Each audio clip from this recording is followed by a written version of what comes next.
அதெல்லாம் ஒண்ணு இல்ல மாயா. வேண்டாம் வேண்டாம், படுத்துக்கோ.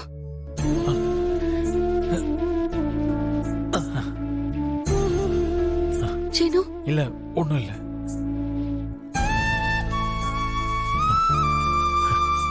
ரொம்ப பயந்துட்டியா? ஆமா, உனக்கு ஒண்ணுனா எப்படி என்னால தாங்கிக்க முடியும் சீனு? நீ என் பக்கத்துல இருக்கிற வரைக்கும் எனக்கு ஒண்ணும் ஆகாது மாயா. ஏய், உன் கையெல்லாம் ஒரே ரத்தமா இருக்கு.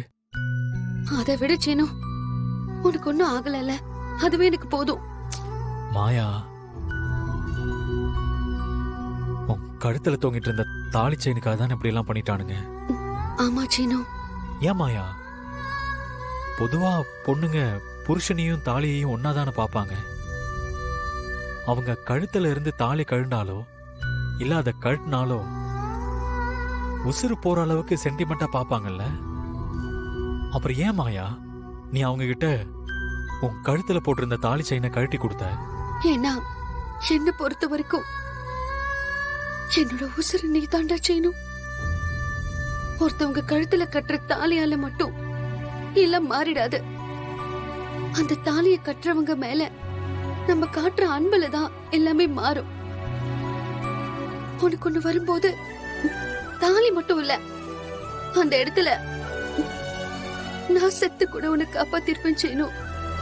ஏன்னா நான் வாழ்ற இந்த வாழ்க்கையே இந்த ஜென்மத்துல உனக்காக மட்டும்தான்.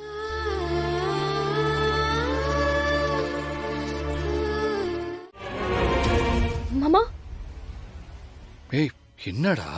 என்ன மாமா இப்படி ஆயிடுச்சு? இப்ப எப்படி இருக்கு உங்களுக்கு? தானா ஒண்ணும் இல்ல, சரியாயிடும். என்ன மாயா, கவனமா இருந்திருக்க வேண்டாமா? இப்படிலாம் நடக்கும்னு எதிர்பார்க்கல தானா. எனக்கு ஒண்ணு இல்ல தானா, சரியாயிடும். ஆமா, நீங்க போன விஷயம் என்ன ஆச்சு? எல்லாமே ஓகே தான். மாமாவோட முடியும் கிடைச்சிருச்சு. அன்னைக்கே ஜீவாவோட பிளட் சாம்பிளும் கிடைச்சிருச்சு. இப்ப ரெண்டுமே நம்ம கையில தான் இருக்கு. சீக்கிரமா டெஸ்ட் பண்ணி எல்லாத்தையும் கண்டுபிடிச்சிடலாம். ஜீவா, அன்னைக்கு உன்னை கடத்திட்டு போனாங்கல்ல, அப்போ உனக்கு பிளட் சாம்பிள் எடுத்திருக்காங்க. என்ன மேடம் சொல்றீங்க? இவ்வளவு பெரிய திருட்டு வேலையை பண்ணிருக்காங்களா?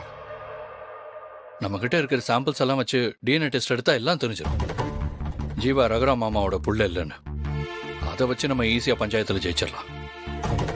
நாம கண்டிப்பா பஞ்சாயத்துல ஜெயிச்சு பெரியப்பா ஒரு உத்தமருன்னு இந்த ஊருக்கே நிரூபிக்கணும். இந்த மாயா எவ்வளவு பெரிய பிளான் வச்சிருக்கான்னு பாரு.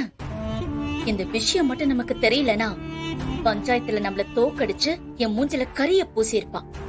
நான் கூட ஏதோ நல்லது பண்றாங்கன்னு நினைச்சேன். நானே பெரிய திருட்டு வேலை பண்றவன். என்ன வச்சு எவ்வளவு பெரிய திருட்டு வேலை பண்ணிருக்கான் பாத்தீங்களா? விடுறா. அதான் அவங்க என்ன பண்ண போறாங்கன்னு தெரிஞ்சு போச்சுல்ல. அவளோட பாச்சா நம்ம கிட்ட பலிக்காது.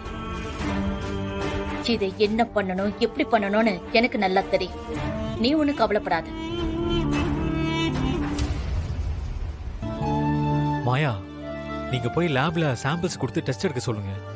நீ இந்த மாதிரி ஒரு நிலைமையில இருக்கும்போது நான் எப்படி செய்யணும்? அதெல்லாம் எனக்கு ஒண்ணும் இல்ல மாயா, நான் பாத்துக்கிறேன். நீ போயிட்டு வா. ஒண்ணும் இல்ல மாயா, சீனு மாமாவை பக்கத்துல இருந்து நான் பாத்துக்கிறேன். நீங்க போயிட்டு வாங்க. சரி, நாங்க போயிட்டு வந்துடுறோம். பாத்து. ஷிபா, உட்காரு, சாப்பிடலாம். ஹனி, சாப்பாட போடுங்க.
பார்வதி, நீயா இது?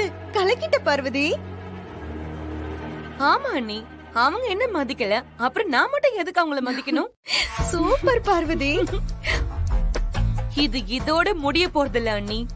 இனிமேதான் இந்த குடும்பத்துல இருக்கிற எல்லாரும் தினம் தினம் புதுசு புதுசா இந்த பார்வதியால அவமானத்தை அனுபவிக்க போறாங்க.